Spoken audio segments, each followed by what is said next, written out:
നമസ്കാരം. ജയശങ്കർ, വള്ളുവനാട് മാട്രിമോണിയൽ, ഒറ്റപ്പാലം. ഇന്ന് പറയാൻ പോകുന്ന ആൺകുട്ടി രാഹുൽ ആർ മേനോൻ. 29 വയസ്സ്, ഉത്രാടം നക്ഷത്രം, 178 സെൻറ്റിമീറ്റർ ഹൈറ്റ്, 82 kg വെയിറ്റ്. അദ്ദേഹത്തിൻ്റെ ക്വാളിഫിക്കേഷൻസ് MBA IIM ഇൻഡോർ എന്നാണ്, BTech computer science NIT Calicut എന്നാണ്. ഇപ്പോൾ സീനിയർ പൊസിഷനിൽ ഗോൾഡ്മാൻ സാക്സ് എന്ന് പറഞ്ഞ ഫിനാൻഷ്യൽ MNCയിൽ ബാംഗ്ലൂരാണ് വർക്ക് ചെയ്യുന്നത്. വളരെ നല്ല ഒരു പാക്കേജൊക്കെയാണ്.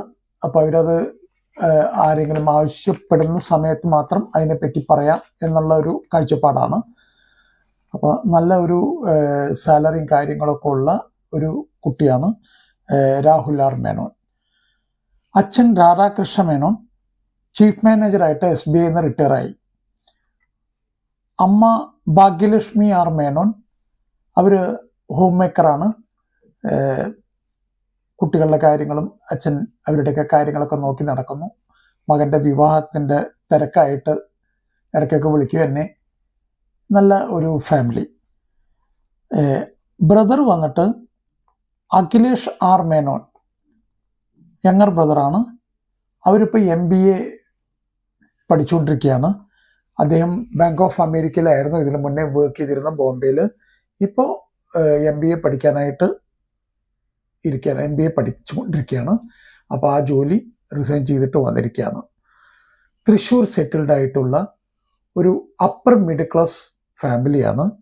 ഇദ്ദേഹം പ്യുവർ വെജിറ്റേറിയൻ ആണെന്നുള്ളത് മനസ്സിലാക്കാം. അവർക്ക് വരുന്ന ആളുകൾ വെജിറ്റേറിയൻ വേണം എന്ന അങ്ങനെ നിർബന്ധമൊന്നും പറഞ്ഞായിട്ട് കാണുന്നില്ല. ഇനിയിപ്പോൾ അറിയില്ല. എന്തായാലും വിളിക്കുന്ന ആളുകൾ തീർച്ചയായിട്ടും സംസാരിക്കണം. അവർക്ക് അങ്ങനെ ഒരു നിർബന്ധം ഉണ്ടോ എന്നുള്ളത്. അവർക്കുള്ള പ്രീഫറൻസ് പറഞ്ഞിരിക്കുന്നത് പ്രൊഫഷണൽസ്, വർക്കിംഗ് ഗേൾസ് ആണ് അവർ പറഞ്ഞിരിക്കുന്നത്. അപ്പോൾ പ്യുവർ വെജിറ്റേറിയൻ ആണെന്നുള്ളതൊന്ന് മനസ്സിൽ വെച്ചിട്ട് വിളിക്കുക. കാരണം അതൊക്കെയാണ് ഇന്നത്തെ കാലത്ത് വളരെ ഇമ്പോർട്ടൻ്റ് ആയിട്ടുള്ള കാര്യങ്ങൾ. അപ്പോൾ ഒരിക്കൽ കൂടെ ഞാൻ രാഹുൽ ആർ മേനോനെ കുറിച്ച് പറയാം. രാഹുൽ ആർ മേനോൻ 29 വയസ്സ്, ഉത്രാടം നക്ഷത്രം, 178 178 centimetre height, 82 kg wait.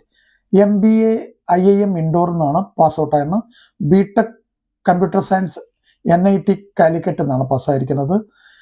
Senior പൊസിഷനിൽ ഗോൾഡ്മാൻ സാക്സ് എന്ന് പറഞ്ഞ അമേരിക്കൻ മൾട്ടിനാഷണൽ ഫിനാൻഷ്യൽ ഫേമാണ് ഞാൻ മനസ്സിലാക്കുന്നത്.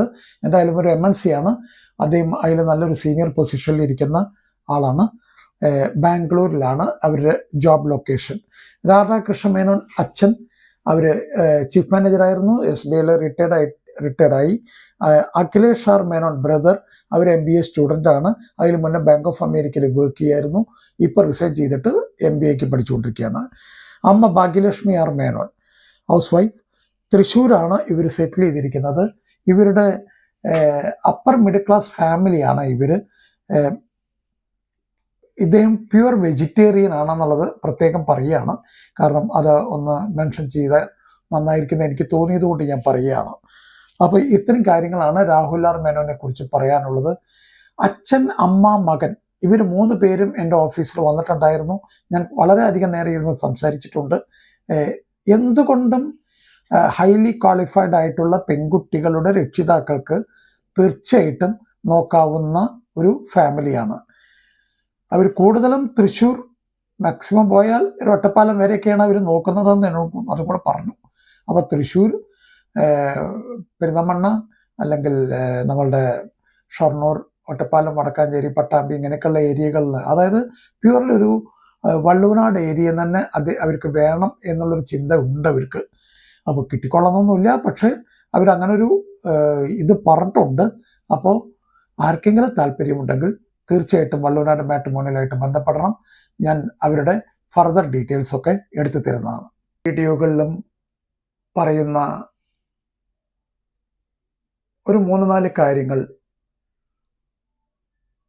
രക്ഷിതാക്കൾക്കും കുട്ടികൾക്കും ഉപകാരപ്പെടുന്ന ഈ സംഗതികൾ ഒന്ന് മനസ്സിലാക്കി വെച്ച് കഴിഞ്ഞാൽ വിവാഹത്തിന് സ്വാഭാവികമായിട്ടുണ്ടാകുന്ന ടെൻഷനൊക്കെ ഒന്ന് കുറച്ച് കുറയ്ക്കാൻ പറ്റും. ആദ്യമായിട്ട് ശ്രദ്ധിക്കേണ്ടത്, വിവാഹപ്രായമെത്തിയ മകൻ അല്ലെങ്കിൽ മകളുമായി അച്ഛനമ്മമാർ നന്നായിട്ടൊന്ന് സംസാരിക്കുക. അവരുടെ അഭിപ്രായങ്ങൾ, വിവാഹത്തിനെ പറ്റിയ അവരുടെ അഭിപ്രായങ്ങൾ എന്തൊക്കെയാണെന്നുള്ളത് കൃത്യമായിട്ട് മനസ്സിലാക്കാൻ ശ്രമിക്കുക. അവർ പറയും ഇന്ന ക്വാളിഫിക്കേഷൻ വേണം, ഇന്ന ലൊക്കേഷൻ ആണെങ്കിൽ നന്നായി, ഇത്ര ഏജ് മതി, ഹൈറ്റ് ഇത്ര വേണം, വെയിറ്റ് ഇതിൽ കൂടരുത്, ഇങ്ങനെയൊക്കെയുള്ള പല അഭിപ്രായങ്ങൾ അവർക്ക് പറയാനുണ്ടാവും. അപ്പോൾ അതെല്ലാം നന്നായിട്ട് മനസ്സിലാക്കുക, നന്നായിട്ടൊന്ന് സംസാരിക്കുക. ചിലപ്പോൾ ആ കുട്ടി അപ്പോഴായിരിക്കും പറയുന്നുണ്ടാവുക, എനിക്ക് ആൾറെഡി ഒരു ലവ് അഫെയർ ഉണ്ട്, അതുകൊണ്ട് നിങ്ങൾ നോക്കണ്ടെന്നുള്ളത്. കൃത്യമായിട്ട് അതൊക്കെ മനസ്സിലാക്കി വെക്കണം. അപ്പോൾ ആദ്യം ചെയ്യേണ്ടത് വിവാഹപ്രായം എത്തിയ കുട്ടിയുമായിട്ട് ഒരു ഡിസ്കഷൻ. രണ്ടാമത്, നല്ല ഒരു പ്രൊഫൈൽ എഴുതി ഉണ്ടാക്കുക. പ്രൊഫൈൽ എഴുതി ഉണ്ടാക്കിയാൽ മാത്രം പോരാ, 2-3 വട്ടെങ്കിലും അതിരുന്ന് വായിച്ചു നോക്കണം. ഹൈറ്റ്, വെയിറ്റ്, നാള്, പഠിപ്പ്, ജോലി, എല്ലാ കാര്യവും അതിലുണ്ടാവണം. എന്നാൽ വല്ലാതൊരു വിവരണത്തിന് പോവാതിരിക്കുക നല്ലത്. ചെറുതായിട്ട്, പക്ഷെ എല്ലാ കാര്യങ്ങളും കവർ ചെയ്യണം. അതിൽ കൃത്യമായിട്ട് വേണ്ട 2-3 കാര്യങ്ങളുണ്ട്. ഒന്ന്, ജാതകത്തിനെ പറ്റി വളരെ കുറച്ച് എഴുതാൻ ശ്രമിക്കുക. 7 ചൊവ്വ, 8 ബുധൻ, അത് ഇതെന്നൊക്കെ പറഞ്ഞിട്ട് കുറേ കാര്യങ്ങൾ എഴുതി വെക്കുന്നുണ്ട്. ഇതൊക്കെ വായിക്കുന്ന ആളുകൾക്ക് ഒരു പേടിപ്പെടുത്തുന്ന രീതിയിലുള്ള വാചകങ്ങൾ ആവരുത്. കഴിയാവുന്നത്ര അത് കുറച്ച് എഴുതുക. ഈ രാഹുദോഷം, കുജദോഷം ഇങ്ങനെയൊക്കെ എഴുതി കഴിഞ്ഞു കഴിഞ്ഞാൽ ജനം പേടിച്ചു പോകും. ഇതെന്തൊക്കെ ദോഷങ്ങളാണ്, അതുകൊണ്ട് ഇത് നോക്കണ്ട എന്നൊക്കെ വിചാരിക്കും. അപ്പോൾ അതൊക്കെ കഴിയുന്നത്ര കുറച്ച് എഴുതുക. അടുത്തത്, പ്രൊഫൈലിൽ ശ്രദ്ധിക്കേണ്ട കാര്യം എഡ്യൂക്കേഷൻ. സ്കൂളിംഗ് തൊട്ട് കോളേജ്, ഏത് സബ്ജക്റ്റായിരുന്നു, ഏത് കോളേജിലായിരുന്നു, PG പോസ്റ്റ് ഗ്രാജുവേഷൻ ഏത് കോളേജിലായിരുന്നു, എന്തായിരുന്നു സബ്ജക്റ്റ്, അങ്ങനെ എല്ലാ ഡീറ്റെയിലും എഡ്യൂക്കേഷൻ്റെ കാര്യമായിട്ട് തന്നെ എഴുതണം. അതിനുശേഷം ജോലി, എവിടെയാണ് ജോലി ചെയ്യുന്നത്, എത്ര വർഷമായിട്ട് അവിടെ വർക്ക് ചെയ്യുന്നുണ്ട്, എന്താണ് അവിടുത്തെ ഡെസിഗ്നേഷൻ, എത്ര രൂപ ശമ്പളം കിട്ടുന്നുണ്ട്. ശമ്പളമൊക്കെ കൃത്യമായിട്ട് എഴുതണം. ടേക്ക് ഹോം സാലറി അല്ല സാലറി. നിങ്ങളുടെ ഓഫർ ലെറ്ററിൽ പറഞ്ഞിട്ടുള്ളതാണ് യഥാർത്ഥ സാലറി, അല്ലാണ്ട് കയ്യിൽ കെട്ടുന്ന സാലറി അല്ല. അപ്പോൾ അത് കൃത്യമായിട്ട് എഴുതാൻ ശ്രമിക്കണം. വായിക്കുന്ന ആളുകൾക്ക്, അതായത് പെൺകുട്ടികളുടെ അച്ഛനായാലും ശരി, ആൺകുട്ടികളുടെ അച്ഛനായാലും ശരി, അത് വായിക്കുമ്പോൾ എല്ലാ വിവരങ്ങളും ഉണ്ട്, നന്നായിട്ട് എഴുതിയിട്ടുണ്ട് എന്നുള്ള ഒരു തോന്നൽ ഉളവാക്കണം. അതിനുശേഷം ആണ് വളരെ ഇമ്പോർട്ടൻ്റ് ആയിട്ടുള്ളൊരു കാര്യം, നിങ്ങളുടെ കുടുംബക്ഷേത്രം അല്ലെങ്കിൽ ധർമ്മദൈവങ്ങൾ അല്ലെങ്കിൽ വെളുത്തങ്കാവ് അല്ലെങ്കിൽ നാഗങ്ങൾ ഇങ്ങനെയൊക്കെ പറയുന്ന ദൈവിക സാന്നിധ്യമുള്ള നിങ്ങളുടെ കുടുംബത്തിലെ ആ ചൈതന്യത്തിനെ ഒന്ന് പ്രാർത്ഥിക്കുക, നന്നായിട്ടൊന്ന് പ്രാർത്ഥിക്കുക. പ്രാർത്ഥിക്കേണ്ടത് ആർക്കാണോ വിവാഹം നോക്കുന്ന വെച്ചാൽ ആ കുട്ടിയുടെ പേര് പറഞ്ഞ് എത്രയും പെട്ടെന്ന് ഒരു അനുയോജ്യമായ വിവാഹബന്ധം കിട്ടാൻ വേണ്ടി അനുഗ്രഹിക്കണം എന്നുള്ളതാണ് പ്രാർത്ഥിക്കേണ്ടത്. അതിനുശേഷം നല്ല ഒരു മാട്രിമോണിയൽ സൈറ്റിനെ കണ്ടുപിടിക്കുക. അതാണ് വളരെയധികം ഡിഫിക്കൽട്ടായിട്ടുള്ളൊരു ജോബ്. ആരെയാണ് ഇന്നത്തെ കാലത്ത് വിശ്വസിക്കുക? അതൊരു ബുദ്ധിമുട്ടാണ്.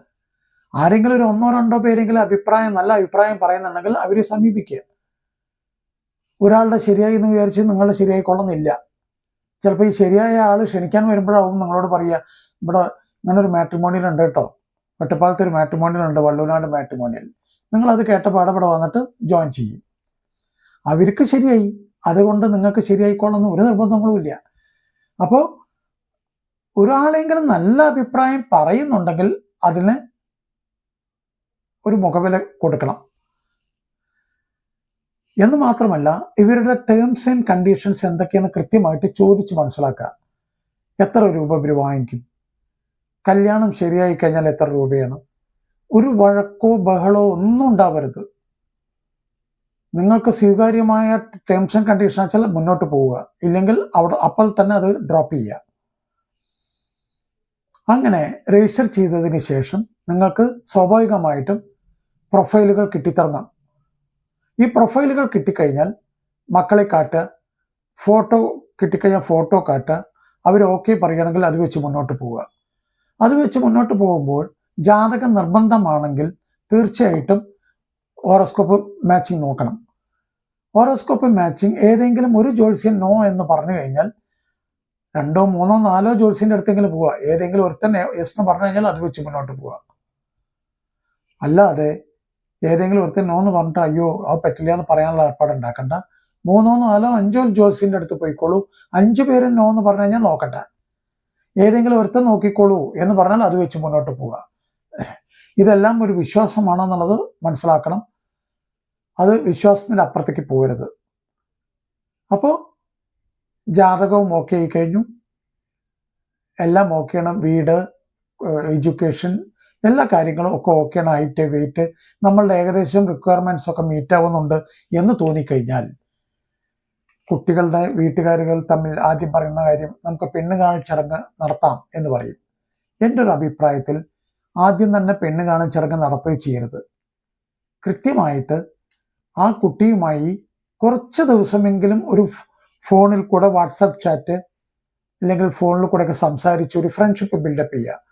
ഫ്രണ്ട്ഷിപ്പ് ബിൽഡപ്പ് ചെയ്ത് നല്ല ഒരു കംഫർട്ട് സോണിലേക്ക് എത്തുന്നുണ്ടെന്ന് കണ്ടു കഴിഞ്ഞാൽ തീർച്ചയായിട്ടും പുറത്ത് വെച്ച് കാണാം. വീട്ടിൽ നിന്ന് പുറത്ത് വെച്ച് തീർച്ചയായിട്ടും കാണണം. പുറത്ത് വെച്ച് കണ്ട് ഇവരുടെ ബോഡി ലാംഗ്വേജ്, വർത്തമാനം, രീതികൾ, എല്ലാ കാര്യങ്ങളും ഓക്കെയാണ് എന്ന് തോന്നിക്കഴിഞ്ഞാൽ ഫർദർ മുന്നോട്ട് പോകാം. തീർച്ചയായിട്ടും ഒരു പെണ്ണ് കാണൽ ചടങ്ങിനുള്ള സൗകര്യങ്ങൾ ഉണ്ടാക്കണം. എന്നിട്ട് പെണ്ണ് കാണൽ ചടങ്ങും കാര്യങ്ങളൊക്കെ കഴിഞ്ഞ് കഴിഞ്ഞ്, ഞാൻ ഇപ്പോഴും പറയാം, ഈ പെണ്ണ് കാണൽ ചടങ്ങ് കഴിഞ്ഞു കഴിഞ്ഞാൽ കഴിയാവുന്നത്ര നോ എന്ന് പറയാത്തൊരു കണ്ടീഷനിലേക്ക് ആക്കണം. കാരണം ഈ പെൺകുട്ടി ഇവർ നേരത്തെ വെച്ച് കാണണമെന്നാണ് ഞാൻ പറഞ്ഞതിൻ്റെ അഭിപ്രായം. ഇല്ലെങ്കിൽ ചിലപ്പോൾ വീട്ടിൽ വെച്ച് കാണുന്ന സമയത്തെന്ന് പറഞ്ഞു കഴിഞ്ഞാൽ ചിലപ്പോൾ അച്ഛൻ്റെ അമ്മയുടെ നിർബന്ധത്തിന് വഴങ്ങിയിട്ടായിരിക്കും ഈ രണ്ടുപേരും വഴങ്ങുന്നത്. അപ്പോൾ ഒരിക്കലും അച്ഛൻ്റെ അമ്മയുടെ നിർബന്ധത്തിന് വഴങ്ങിയിട്ട് പെണ്ണ് കാണാൻ പോകാനോ അല്ലെങ്കിൽ പെണ്ണ് കാണാനോ ഒന്നും പാടില്ല. അതുകൊണ്ടാണ് പുറത്ത് വെച്ച് കാണണം എന്ന് പറയുന്നത്. അപ്പോൾ ഇങ്ങനെയൊക്കെ ചെയ്ത് കഴിഞ്ഞു കഴിഞ്ഞാൽ അച്ഛനമ്മമാർ തമ്മിൽ നന്നായിട്ടൊക്കെ ഒന്ന് സംസാരിച്ച് ഒന്ന് ഉള്ളിൽ വെച്ച് വേറൊന്ന് പുറത്തേക്ക് പറയാതിരിക്കുക. എന്തെങ്കിലും അസുഖങ്ങളുണ്ടെങ്കിൽ മരുന്ന് കഴിക്കുന്നുണ്ടെങ്കിൽ തീർച്ചയായിട്ടും ചോദിക്കുന്നതിൻ്റെ മുന്നേ തന്നെ പറയുക കഴിക്കുന്നുണ്ട്. അമിതമായ ലോണുകൾ ഉണ്ടെങ്കിൽ തീർച്ചയായിട്ടും പറയുക, ചോദിക്കാനുള്ള ഇടവരണ്ട. എനിക്ക് ഇത്ര ലോണുണ്ട്, ഇത്ര EMI ആണ് ഞാൻ അടയ്ക്കുന്നത്. കാരണം ഇല്ലെങ്കിൽ നാളേക്ക് ഇതെല്ലാം വഴക്കായി മാറും. ഈ വഴക്കൊക്കെ വന്നു കഴിഞ്ഞാൽ പണ്ടത്തെ കാലമല്ല ഇപ്പോഴത്തെ, ഉടനടി ഡിവേഴ്സിലോട്ടാണ് പോകുന്നത്. അതും വളരെ തമാശ രൂപത്തിലാണ് ഇപ്പോൾ നടക്കുന്നത്. കുടുംബ കോടതി അഡ്വക്കേറ്റുമാർക്കൊന്നും നിൽക്കാനും ഇരിക്കാനും സമയമില്ല, അത്ര തിരക്കാണ്. എന്താ കാരണം? ഈ കമ്മ്യൂണിക്കേഷൻ്റെ അഭാവം. നന്നായിട്ട് സംസാരിക്കുന്നില്ല, ഒന്ന് ഉള്ളിൽ വയ്ക്കും, വേറൊന്ന് പുറത്ത് പറയും. അങ്ങനെ ആവരുത്. അപ്പോൾ എല്ലാം ഈ പറഞ്ഞ കാര്യങ്ങളൊക്കെ ഒന്ന് ഫോളോ ചെയ്ത് കഴിഞ്ഞ് കഴിഞ്ഞാൽ അച്ഛനമ്മമാർക്ക് റിട്ടയർഡ് ലൈഫ് സ്വസ്ഥമായിട്ടിരിക്കാം, ടെൻഷനില്ലാതെ. ആൺകുട്ടിക്കും അല്ലെങ്കിൽ വിവാഹം കഴിഞ്ഞ കുട്ടികൾക്ക്, ദമ്പതിമാർക്ക് ദാമ്പത്യ ജീവിതം നല്ല രീതിയിൽ മുന്നോട്ട് പോകുന്നതായിട്ടാണ് കാണുന്നത്. എല്ലാവർക്കും മംഗളാശംസകൾ. നന്ദി, നമസ്കാരം. ജയശങ്കർ, വള്ളുവനാട് മാട്രിമോണിയൽ, ഒറ്റപ്പാലം.